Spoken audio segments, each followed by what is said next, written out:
Thursday, February 3rd. Jack McMullen, Peter Apple, Just Baseball Show. This is the first time you and me are on a pod. Let me rephrase that. This is the latest into a week that we have been on a pod together, I think, since this podcast's inception. A Thursday. Yeah, I think so. Normally we do our GM episodes on Monday, Tuesday, but, we had Nestor Cortez on Wednesday. Fine. Yeah. He's all right. I mean, that interview was phenomenal. Yeah, it was great. We're usually talking Tuesday and Wednesday. We're not doing that. We're talking Tuesday now. I don't think we're in a fight. Have I missed anything monumental within your personal life that we need to talk about? The only new developments is that I have been inching closer to the season finale of Succession. And now as a pop culture guy, I can throw a couple of those references in. Great. Can't guarantee. I would have no idea what you're else. talking about, though. I would have no idea with Succession. We got to get on the same page for some of these pop culture things, because I'm not going to watch Euphoria. I'm just not. That doesn't relate to me. All right. You know what I just downloaded, though? Speaking of getting on the same page, I just got Coinbase. I'm looking into the crypto game. Me and my roommate, I'm sitting in a Fairfield Inn in Athens, Ohio. My roommate on the road with Ball State. We were having a late night discussion because that's what you do on a Tuesday at 11 p.m., right? You talk about cryptocurrency. And I said, should I put $20 in it? So now I've got the app. I've linked the bank account. So I'm probably being liquidated as we speak. But like, if I had to pick Ethereum, Bitcoin, I don't think Dogecoin. What do I do here? Well, the first thing you do is you follow Elon Musk on Twitter and you just ride whatever that is. Next, I would just go with Ethereum. With the NFT craze, I think Ethereum has much more of a chance to blow up rather than a Bitcoin, because I feel like Bitcoin is a stabilizer. It's kind of, think of Bitcoin as the new gold. You put your money in gold and expect it just to matriculate and continue to build similar to gold. Right. Ethereum is a rocket ship, and it's much less expensive than a full Bitcoin might be. So I'd go there. If you're going to go between the two, but first you got to go follow Elon and Bezos for no. To be totally honest, it feels like a raggedy ass rocket ship, like the one from Jimmy Neutron, where Jimmy obviously just put it together with household items, and sometimes it's just catapulting you into the stratosphere, and then other times you have no power coming out the back, and it's a free fall. See, I know that one. I know that reference, Jimmy Neutron. I love Jimmy Neutron. The Jimmy Neutron movie, top 10 movie of our childhood for sure. Better than SpongeBob SquarePants movie, though? No, hell no. I've told you that is 1-1. That is like, I know. I wanted to get you riled signing up. Bonus. Yeah, I'm allowed to get you riled up. I just sat here and watched it. I just watched it on Monday morning. Yeah, we're going to talk about the San Francisco Giants. Speaking of Giants, though, when they go into the abyss with the SpongeBob SquarePants movie. Now, the Now That We're Men song is like top 5. Now That We're Men. Yeah, exactly. All right, we're going to talk about the San Francisco Giants. We're going to, do the whole general manager thing. We talked about it on our social media channels, by the way. Go follow them. Of course, Instagram, Twitter, TikTok, they're all linked in there. Baseball fans. Yes. Give us a follow. Easy. You guys posed the question, Jack with iPad, where does he rank among MLB executives? And I replied somewhere between Farhan Zaidi and Andrew Friedman. I think Friedman's better than Farhan, so I'm naturally putting myself above Farhan right now because I'm an asshole. I'm a conceited asshole. It's aggressive, but it's earned. 152 podcast episodes versus decades in a front office. Yeah. But who's the real grinder here? Yeah, they can't do it like you can though. The reality is, is Farhan Zaidi walking into the office in the Bay Area today and talking about crypto? I don't think so. You don't know. I don't know. You're right. I bet he is. I bet he's talking about crypto too. I take it back. Because if you're a crypto guy, you're always talking crypto. Yeah, you're right. So you just bought $20 and you immediately start talking about crypto. So think about him. If he owns any of it, he's probably telling his boys. And I've just got my pinky toe in the water of crypto right now. Yeah. I think I'm going to refer to it in a cooler way. I'm in the crypto space. I'm in the crypto space. Yeah, not game. Game is overrated now. I'm in the crypto game. Fuck that. I'm in the crypto space. Just tell people you mine for crypto. They won't know what it means. You don't have to explain what it means. Just say it's complicated and then use some high level verbiage. You can get out of any conversation. We've also talked about we've also talked about the size of units, and you don't discriminate against unit size in gambling. So like your unit could look different than my unit, who could look different than anybody else's unit. So, if I say I'm mining for crypto and I have $20 in it when somebody else has 200,000 in it, it's a sliding scale. We're both miners. You don't unit shame. It could be $5. It could be $1,000. That's why I always say that's why we use units. Yeah. All right. Let's agree to never talk about cryptocurrency again. Cool. No, I will never agree to that. And I don't think you could even agree to that because you put another 20 in and you're going to be talking about it next week on the podcast. God, you're right. All right. Let's talk about the San Francisco Giants now. That's a better conversation. San Francisco had 107 wins last year. Give me your 60 seconds on the Giants, and then we'll launch into what they have and what they need. The San Francisco Giants opened up the 2021 season with a 74.5 win projection. One of the worst projections of all time, as the Giants finished atop the NL West with a 107-55 record. The Giants had the oldest offense in baseball at an average age of 31 years old, yet they finished second in homers, fourth in OPS, fifth in WRC plus, behind incredible seasons from Buster Posey, Brandon Belt, and the resurgent returns to glory for Brandon Crawford and Evan Longoria. This was the team, never a one or a two-man show. Players like Steven Duggar, Lamont Wade Jr., Darren Ruff, Wilmer Flores all made incredible impacts. Not to mention they finished as the fifth best defense as a team, according to Outs Above Average. The offense was superb, but the pitching was even better. They finished second as a staff in ERA and FIP and finished with the best bullpen ERA in baseball. Logan Webb became a star. Kevin Gausman had a Cy Young caliber year. Desclafani looked unhittable at times. And key veterans like Johnny Cueto and Alex Wood gave the Giants a chance to win every single day. Not to mention, Camilo Duvall emerged in the playoffs as one of the most exciting bullpen arms in baseball. But let's hear it from the incredible seasons from Jake McGee, Tyler Rogers, and Dominic Leone. Gabe Kapler, looking for another chance after Philadelphia, pressed all the right buttons and willed his team to the best record in baseball before a crushing loss in the NLDS in 5 games to the Los Angeles Dodgers. But Jack, can they win the World Series in 2022? Let's freaking talk about it. Let's talk about it. Your lightning quick answer to that question, though. Can they win the World Series in 2022? I'm never going to doubt this team ever again. Never, ever again. And I understand the win projection might not be 107. It might be 90. It might be 88. But I'm not counting out this team. They're just too smart. They mix and match. They play the matchups. They have the bullpen. They have the starting pitching. Losing Gausman is bad, obviously. But signing Alex Cobb is good. They always mix and match. They're always ready. Yeah. And so I think with a couple more free agent signings, maybe a trade that we're going to talk about, they can win the World Series in 2022.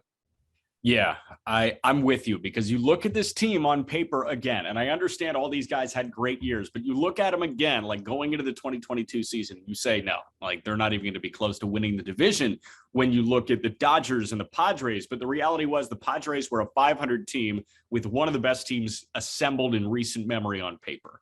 Paper and the game are two different things, because you have a Lamont Wade step up like he did. You have an Evan Longoria step up like he did. You have Donovan Solano provide key hits when he does. And you've got Anthony DeSclafani throwing to a sub 3.2 ERA. It doesn't make any sense, but they did it, and they will continue to do it because they're the San Francisco Giants. I think they have the third best executive in baseball. If you go Friedman, Neander, and then Farhan Zaidi. They've got. You could put Farhan one like that. That's you the could. Thing. Like these guys are all so phenomenal. Like that's where Farhan is. It's Yeah. not like he's 3, and definitely below Friedman or Neander. You can make the argument he's the best GM in baseball as well. You've got the best coaching staff in baseball, in my opinion, because there is power in numbers. Gabe Kapler, I don't think is the best manager in baseball, but the fact that he surrounds himself with like 30 bajillion other coaches to help the team helps him. They are smart. They outthink everybody else, and they're going to outthink everybody else again. Let's walk through personnel, because I think just before we walk through personnel, I think what you're saying about the paper argument is so interesting, because the Giants, they're not trying to build the absolute most star-studded 9 on the field. They are so deep. This team runs 25. That's the thing. So it's like maybe the best player on the Giants isn't going to be Ron Acuna Jr. or Juan Soto. But all of those guys we named, and we haven't even mentioned Mike Yastrzemski, Austin Slater, Heliot Ramos, like Tommy La Stella, Mauricio Dubon, Tyro Estrada. These are all above average, maybe not, above average regulars, but when they're put in the right situations, they perform like above average regulars. So you have, instead of maybe 5 amazing players, you have 11 really solid players. And that's what gets you to a winner. And historically, they've done that. When you look at guys when they were going through their voodoo with Gregor Blanco, like he was that guy, right? Joe Panic was that guy when he first came up. It was, he could probably be a major league starter elsewhere. He's filling this role beautifully, and this is so Giants.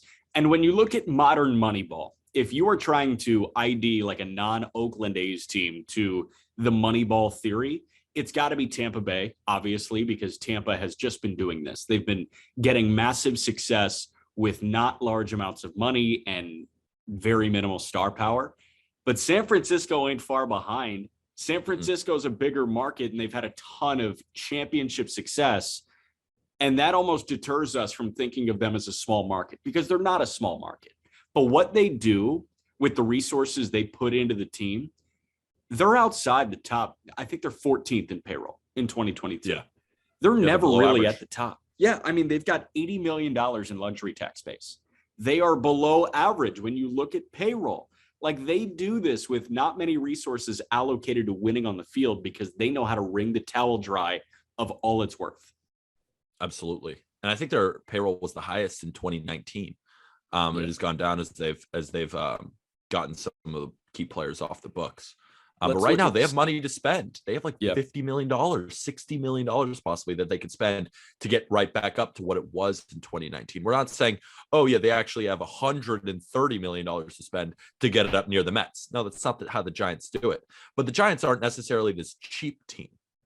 No, right? They're not a cheap team. For example, there was a great article in The Athletic where they compared like why the Giants are cheap. Like, is it cheap for the Giants to sign Anthony DeSclafani in, when they signed him to a 1-year, $6 million deal, or should they have given it to Garrett Richards, who's 1 year's $10 million?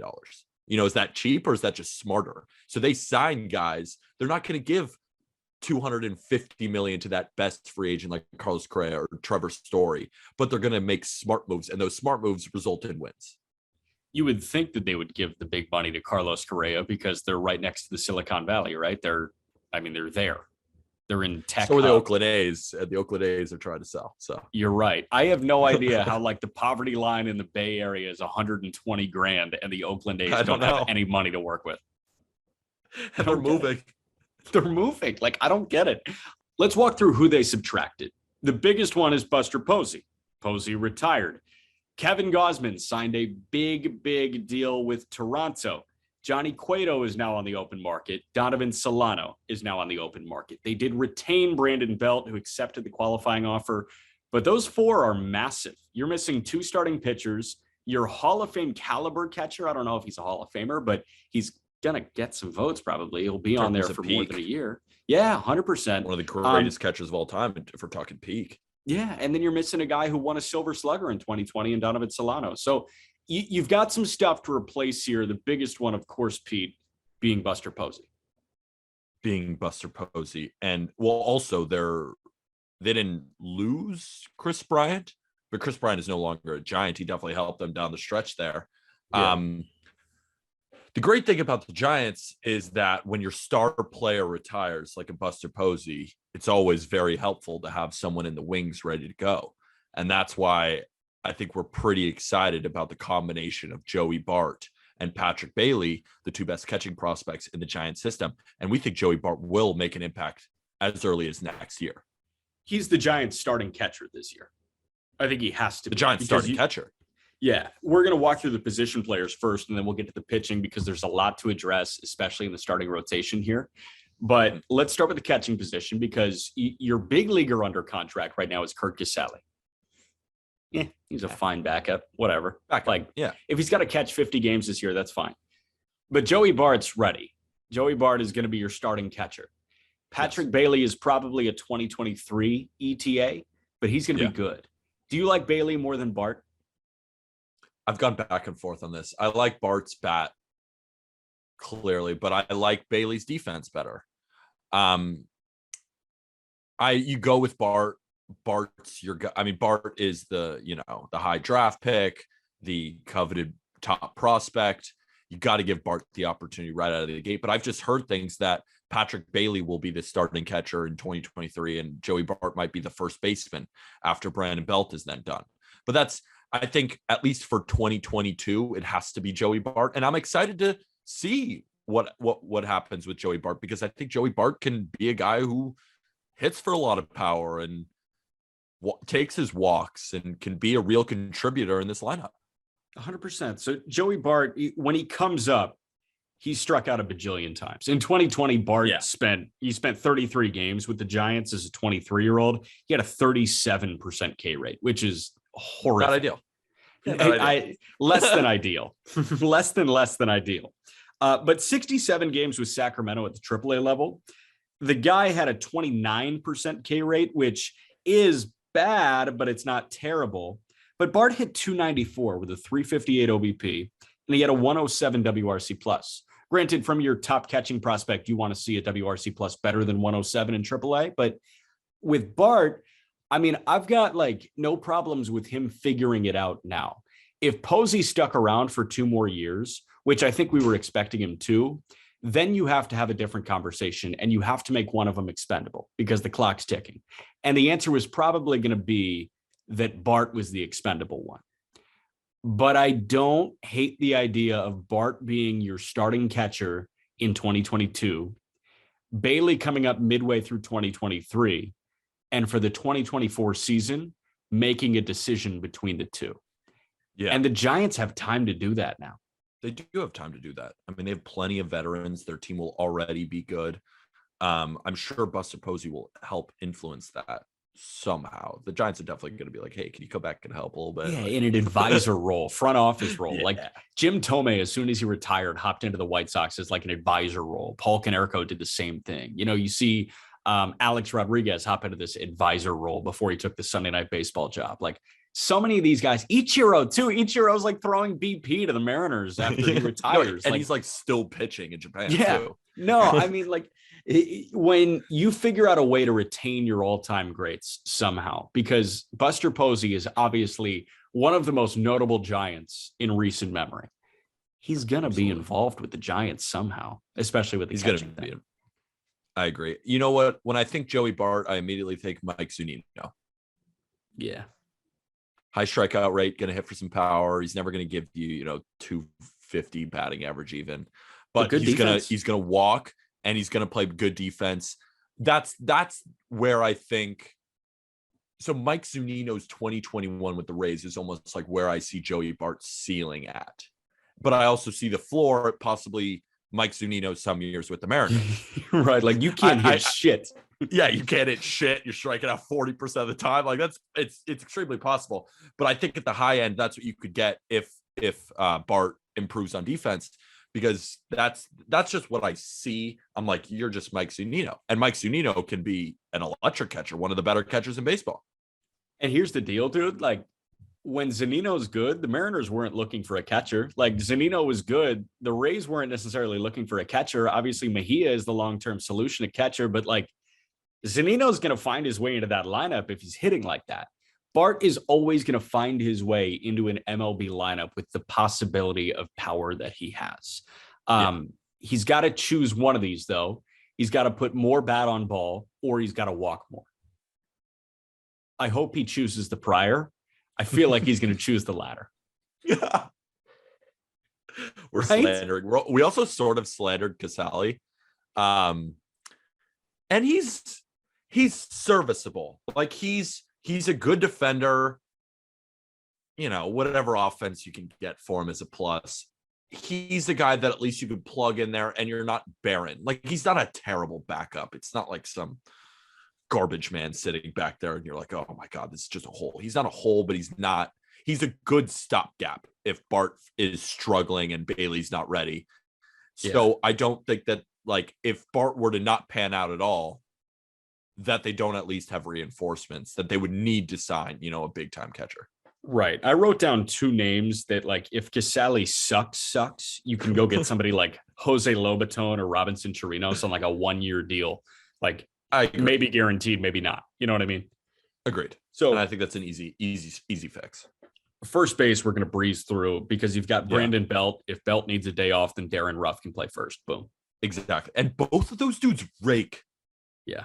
Both of those dudes rake. And I know I say, Peter always says, like, these guys rake. No, these guys rake. Like, these guys are like 140 WRC plus hitters last year, kind of raking. Yeah, no, I mean, like 40% better than the average first baseman, kind of raking. Listen, pessimist king Aram Layton got a Darren Ruff shirt. That's how you know he rakes. Yeah, that's how you know he rakes. And Darren Ruff, and it doesn't even matter the pitcher either. It could be Bueller. It could be DeGrom. He's raking regardless. It could be me. Second base, Tommy La Stella and Wilmer Flores are your options there. God, fire. I don't know. I love those two. The platoon, that's a good combo. It is. Both those dudes. Again, Tommy La Stella, always a bat-to-ball guy. Wilmer Flores, always a bat-to-ball guy. You got the left-handed swing with La Stella against right-handed pitcher. You got the Wilmer Flores against lefties. It's a perfect platoon. And, they might miss out on Donovan Solano a little bit, but that's fine. I love that. That fires. Why does the platoon of Wilmer Flores and Tommy La Stella fire me up? Because you're weird as shit, bro. This doesn't fire me up at all. Fires me up. I think it's here's the thing. If this was the platoon on 29 other teams, I'm like, yeah, you got to improve here. But it's the San Francisco Giants. I know that Tommy La Stella and Wilmer Flores are going to be good. Yeah, they are. Third is Evan Longoria and then Flores as well. Yeah. Longoria, I don't know. Again, it's so hard with these Giants because you just want to say, yeah, Longoria is totally over the hill. But then he wasn't over the hill in 2021. Well, why he's not over the hill is that when I said that Giants have the oldest average age of position players, they give guys days off. Evan Longoria might play 100 games and they might get the best out of those 100 games. That's why Wilmer Flores played so many games last year, and he's going to play a lot of games this year, but he's going to have to fill in. And I'm also excited to see if the NL gets the universal DH, because that would just help this Giants team tremendously. So yeah, that's where I'm at. Brandon Crawford is the shortstop. And then I love this utility guy. He is my favorite average player in baseball. I talk about Mauricio Dubon all the time, but if for some weird reason, I can't get enough of watching Mauricio Dubon. And he's a solid defender. He's a fine hitter, played 70 games-ish for the Giants in 2021. If Dubon needs to play 85 games, let's say 50 at short, no, not even 50. I'm banking on Crawford to be healthy. Say 20 at short and say 30 at third and say 20 more at second. I'm totally cool with that. I'm cool with that. He's slick. He's smooth. Yeah. He wears and he. No, I was just going to say he wears high top Air Force One cleats. I know he does. Similar to Clint Frazier. But he's one of the smoothest defenders ever. You can put him. Also, Tyro Estrada is another guy that they have in the fold. He's a good utility guy too. He can rake. He can do a lot of different things. Mauricio Dubon, though, he killed it in AAA. The bat is real. I just think he's going to need more plate appearances to really kind of unlock that. But if he's going to unlock it on any team, it's going to be the San Francisco Giants. And here's the thing, though, I don't know if Dubon is getting the plate appearances in San Francisco. I know. But they've got 3 more years of control of him. And that's why maybe some of these guys are trade chips in order to get a starting pitcher. Yeah, because you've also got guys coming through. Marco Luciano is going to be a 2023 ad. And he fucking rakes. He's ready when Crawford's done. Yeah, he could be ready now. He's probably not yet, but he's almost ready. But when Crawford hangs it up after the 2023 season, could you see Marco Luciano immediately becoming a top 15 shortstop in the game? Oh yeah. Easy. Because this is how I gauge it. Is he going to be better than Dansby Swanson? Yes. So top 15. Yes. Boom. Will Wilson is also a shortstop prospect. He went to NC State. He was a high round pick. I think he was a first round pick, Will Wilson. But Wilson can be that like fill in second or third baseman as well. Doesn't necessarily need to play short. You've got guys like he's another 2023 ETA. So I'm cool with the older infield because you've got these younger guys coming up and you also have guys with a bunch of control that can be meh, like Mauricio Dubon. The outfield, I think they're in like the best outfield situation in baseball because they're a billion deep, like you said. They've got Ruff, Mike Yaz, Lamont Wade Jr., who is all-star caliber, Alex Dickerson, who can put together all-star caliber seasons, Austin Slater and Steven Duggar, who are very good backup outfielders. And then, oh, by the way, with like an ETA of right now, Elliot Ramos, like you were saying, and then an ETA of 2023, you're probably looking at Luis Matos and Hunter Bishop. Like they are 10 deep right now in the outfield. I know. But the weird thing is, Farhan came out and said one of the goals of this offseason was to get a right-handed bat in the outfield, a corner outfielder, which made me think, what do you have planned, Farhan? Because you have the deepest outfield I've ever seen, maybe except for those Braves when they won the World Series. But yet one of the goals is to get an outfielder? Like they've been in on Seiya Suzuki. I've heard them in on Tommy Pham. So, who's it going to be, right? Yeah, it seems like Seiya Suzuki is really their guy. I mean, think about it. 4 years, around 44 million, around 11 million AAV. He wants to be on a West Coast team. He wants a spring training facility in Arizona rather than Florida. That's clicks all the boxes with the Giants. And it just seems like the Giants and Seiya Suzuki seems like one of the best fits. Also, I think, like I said, Tommy Pham could be a good fit for them.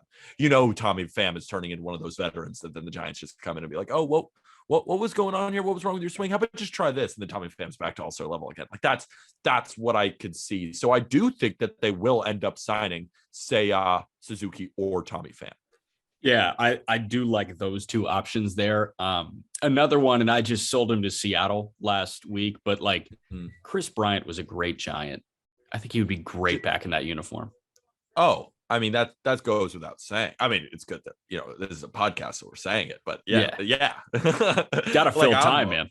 I mean, I'm down for Chris Bryant, of course. I just don't think that's just not the Giant way. Like, I don't think they're going to lock into a 7-year deal with one of these guys. I think they'd prefer to go Seiya. They'd prefer to go Tommy Pham and just mix and match with just a deeper team rather than paying a lot of these stars big money.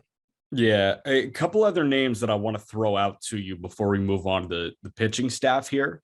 Some ads that are a lot less sexy than that, because I think you nailed it with the two. Seiya Suzuki, Tommy Pham. Brock Holt, I feel like could totally be a Giant. I have a story about Brock Holt. I was so pissed off when he made an all-star team. Why? The most angry I've ever gotten for an all-star. Why? He didn't deserve to be an all-star that year. And he was a Red Sox, and I was in the middle of my Yankee fandom. I'm like, what? No way Brock Holt is an all-star. But he was an all-star, and that's just my bias. So I just had to tell that story. And it sounds a little biased. Left-handed bat in the infield. How about D. Strange Gordon?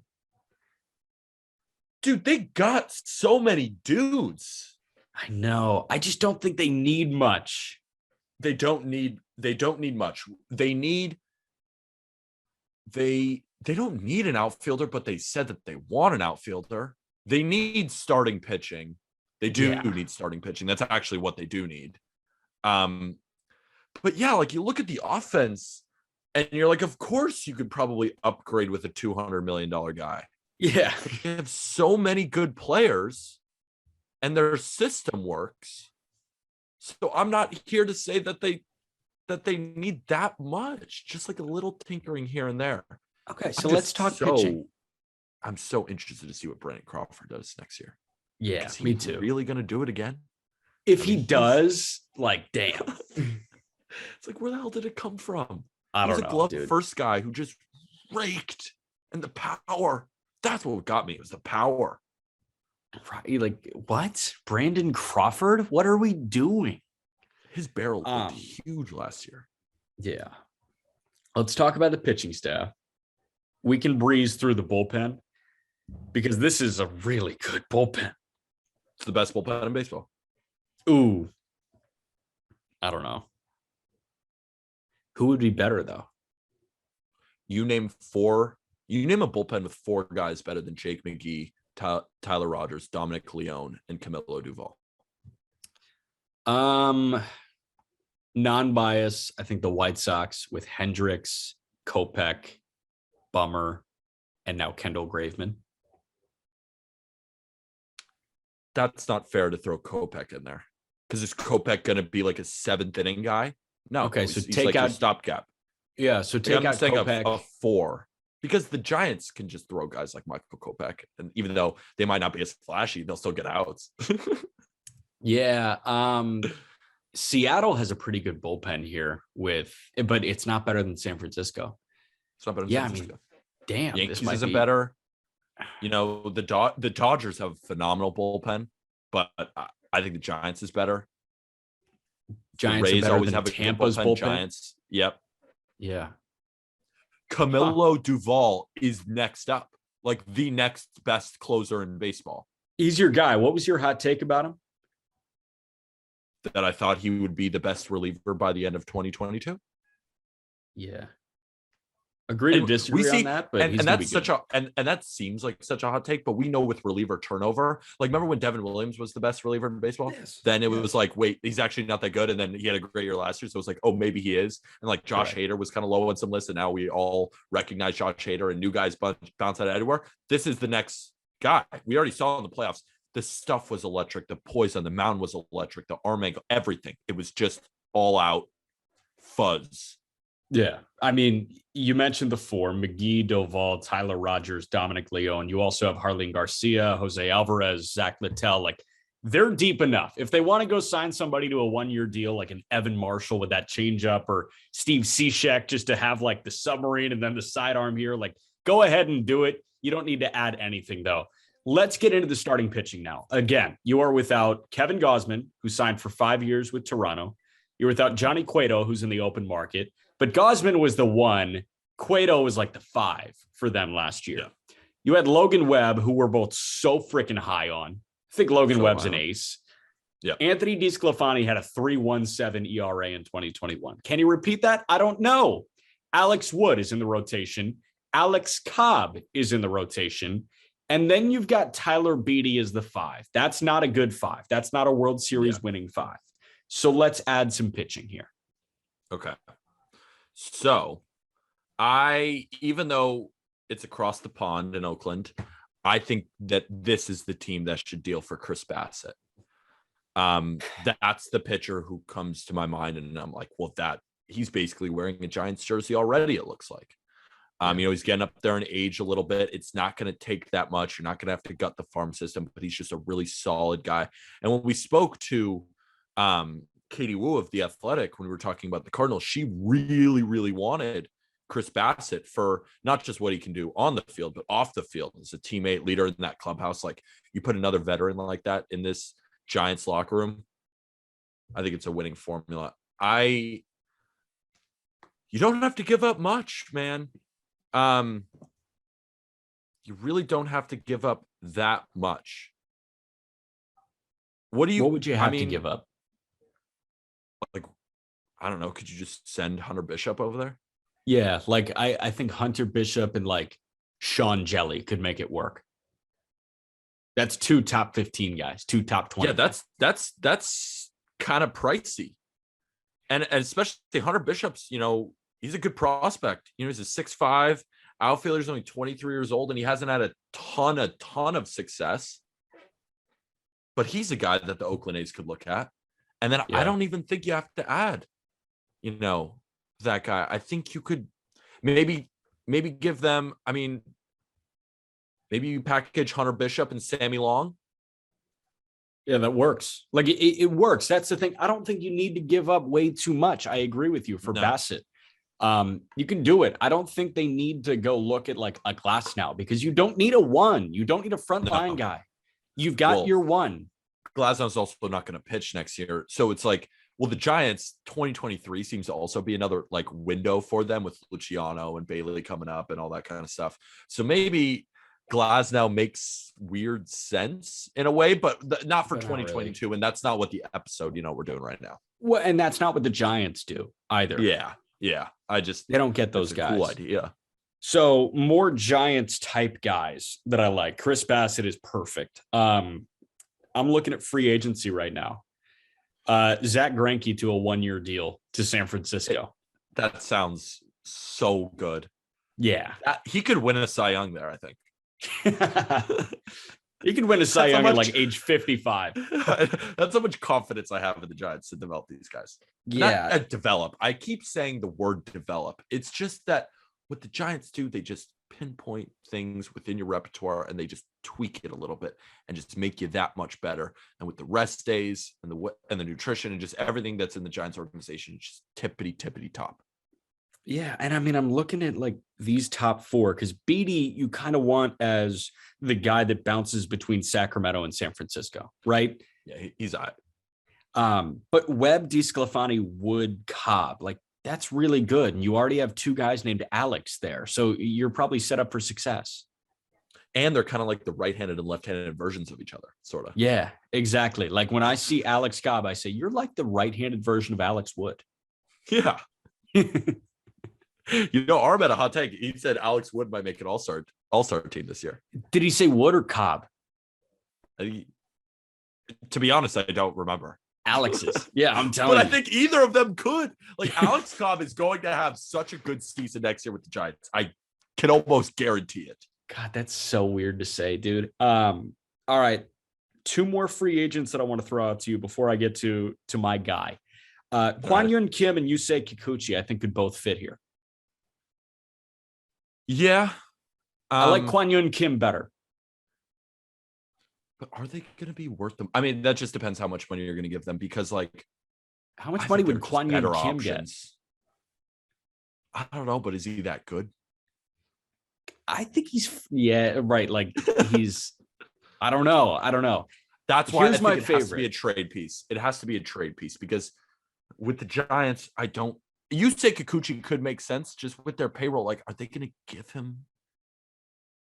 I don't know what they'd give him. I think you trade for Chris Bassett, or you make a trade for Frankie Montas, another Oakland A, or you ask the Reds with Sonny Gray what the price would be for him. I don't think for the Giants it's coming out as a free agent. I think they're going to spend their free agents, on a Seiya Suzuki or a Tommy Pham, and then I think they trade for a starter. Yeah, one more free agent I do want to throw you before we look at more trade names. I like the idea of re-signing Aaron Sanchez. I do. He's 29 years old. He ticked down with the stuff totally. Like his strikeout per 9 rate was lower than it's ever been in his career last year, and he was walking a bunch of people, but he only allowed 2 bombs in 35 innings. Like he keeps the ball in the ballpark. The ball goes on the ground at times with him. And when he's on, he's a major league starter for sure. So if the Giants feel like they can do something with Aaron Sanchez, if they were given 1 more year of time with him, then do it. But if they saw something in 2021 where it's like, you know what, you just don't really fit the Giant mold, I understand. I just don't know the answer to that question. So if they like Aaron Sanchez, go get him again. Nobody else is really going to want him for a ton of money. I agree. I have nothing else to say on that front. I totally agree about Aaron Sanchez. More trade names. Let's rack our brains here. Chris Bassett, I like.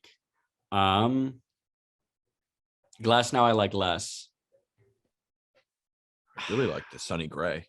I think Sonny Gray would perform well with them. I mean, San Francisco's not this huge market. I mean, and Sonny Gray struggled in New York, so maybe it could be a huge market thing, but the Giants are not that. I mean, they are a big market, but not to the level of the Yankees or the Dodgers.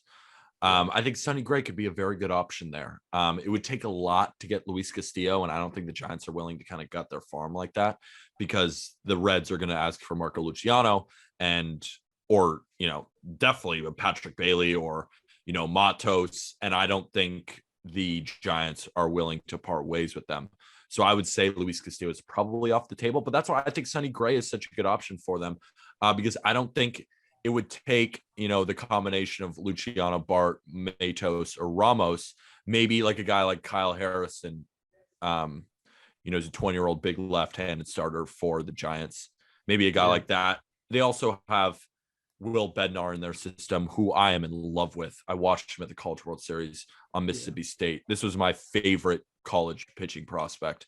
And he was projected to go late in the first round. And when Farhan grabbed him at 14, I was so ecstatic for the Giants, because not only did that kind of not prove I was right on anything, because like we have no idea if he's actually going to be good, but it proved, I guess, what I was seeing, that he really could be that type of starter. I immediately saw Freddie Peralta in him, just the high spin fastball up in the zone with the wipeout breaking ball, a guy who could be a major league starter with just 2 pitches. And if he develops a third, could be an elite starting pitcher. So and Bednar's got moxie. He's got just bravado.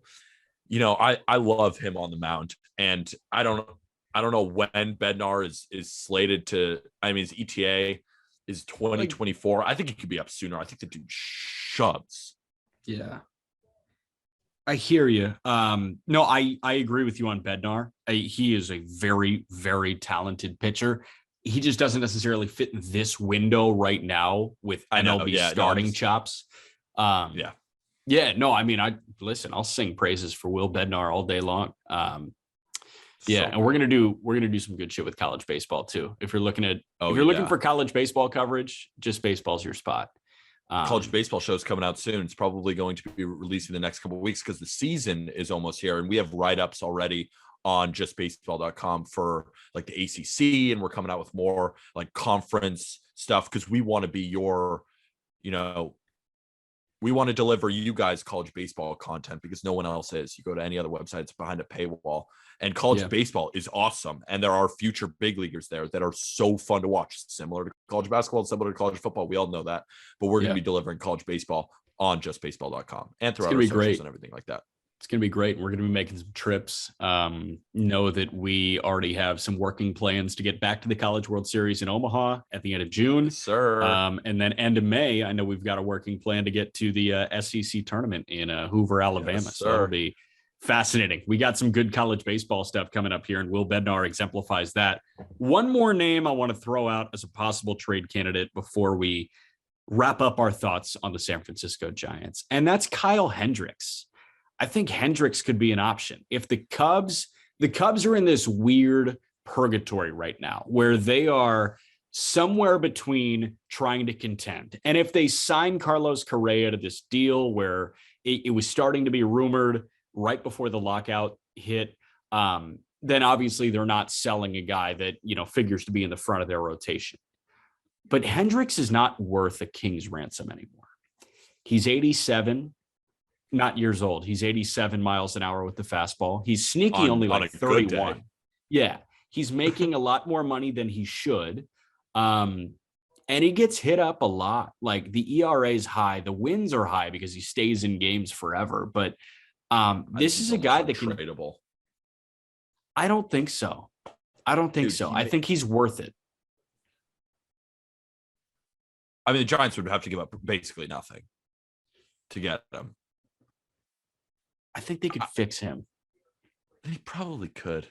But I don't even know what needs to be fixed with him. Like, I just don't think it's like he has to be, his margin for error is the smallest in baseball. It's like, is there a gap there? Is there a margin for error? Like that's the gap margin of error for Kyle Hendricks. So it's all command, because like it's not like his stuff is going to tick up anytime soon. It's not like the Giants are going to unlock a new pitch. I mean, Kyle Hendricks, a Dartmouth guy, one of the smartest baseball minds that there is, and if he's not figuring it out, then it's like at some point 86 doesn't do the job. I'm looking at ERA. I'm looking at the year-by-year ERA plus. Yeah, he was one of the worst in baseball last year, dude. No, 89 ERA plus. Kyle Hendricks had an 89 ERA plus last year? Yeah. 4.77 ERA and 181 innings. Not good, but like I'm looking at 2015. Let's look at 2016 through 2020 here.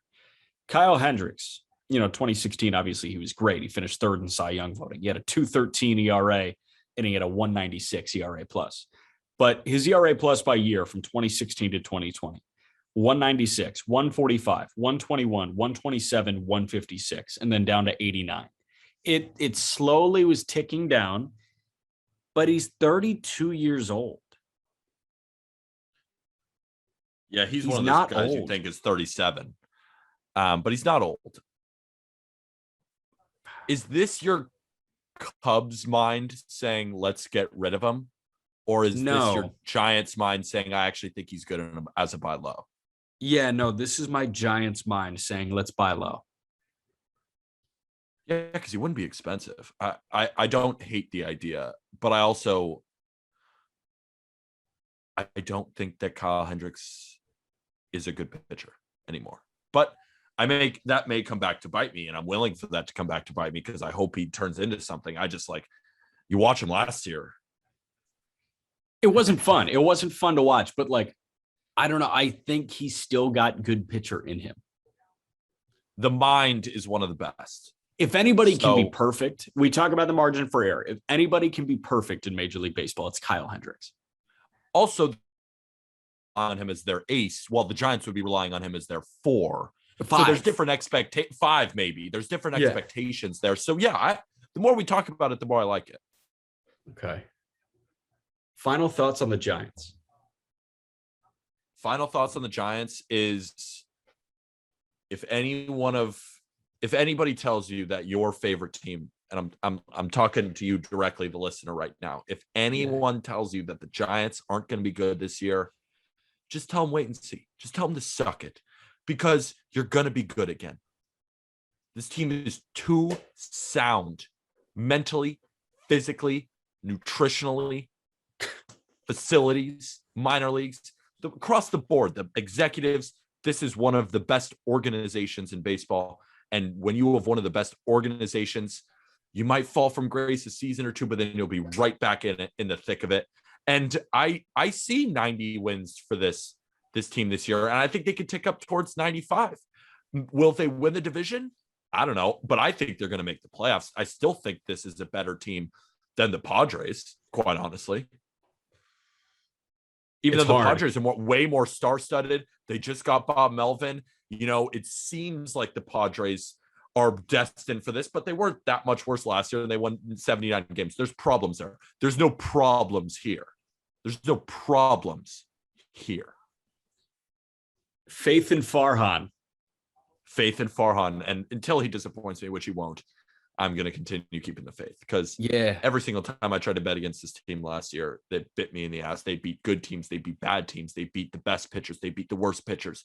There was no off day for this team. They were great on the road. They were great at home. They were great everywhere, anywhere, wherever there was a field and there was a bat and there was the ball, the Giants were winning last year. That was poetic, Pete. Thank you. I just loved this Giants team. I fell in love with the Giants team last year. Kind of similar to Aram fell in love with the Mariners. I fell in love with the Giants. Yeah. They're good, man. I mean, yeah. I'm just keeping the faith in Farhan. I'm keeping the faith in whoever decides to step up, whether it's Brandon Crawford again, or maybe Brandon Belt has the best year of his career because he got a really good year in 2021. Regardless of who steps up, I just feel like somebody is going to. There it is. Somebody is going to. It could not even be someone on the roster currently. Might be Lamont Wade. Suzuki. Right. What if Seiya Suzuki turns into frickin' Bryce Harper out of nowhere? I don't think he will, but I love the thing. Yeah. Could happen. And if they get Tommy Pham, he'll go right back to being all-star too. That's the thing. That's what they're going to do. Yeah. All right. Last thoughts on the episode? We're talking to him again tomorrow. Let's go through the roster and what the changes that we mixed in so we can give you our 2022 Giants. Okay. So let's start around the diamond in terms of hitters. Catchers, your starting catcher is going to be Joey Bart. Kirk Casale is going to be your backup. Patrick Bailey is up in 2023. First base is going to be Brandon Belt with Darren Ruff as his backup. And Second Lamont Wade can base, play first too. yeah, why not, right? Second base is going to be Listella and Wilmer Flores, that tandem. Third base is going to be Longoria. Wilmer Flores is his backup. Brandon Crawford's going to be the shortstop. And then you've got Mauricio Dubon to work around the rest of the infield here. If he's got to fill in at short, second, third, he can do so. Outfield is just deep as shit. Let's throw, I don't know, Yastrzemski in left, or maybe Ruff in left, or Ruff is the DH and Yastrzemski in left. And then like Slater. Yeah. There's just a ragtag team out there and they're all good and you're just going to all play them. And then just add Seiya Suzuki or Tommy Pham to that mix. And you have a whole team of outfielders. So let's say Tommy Pham in left, Pham / Suzuki in left. And then let's go with, let's go with like Duggar or Slater in center. And then let's go with Lamont Wade in right. And you've got Dickerson as a bench bat to deploy. And you've got Yastrzemski as a bench bat to deploy. And like, we're hanging out. Crazy. Yastrzemski is getting up there in age a little bit. Yeah. But he's still like, that's a bench bat. But he might not be. He might be the starting center fielder. You have no idea.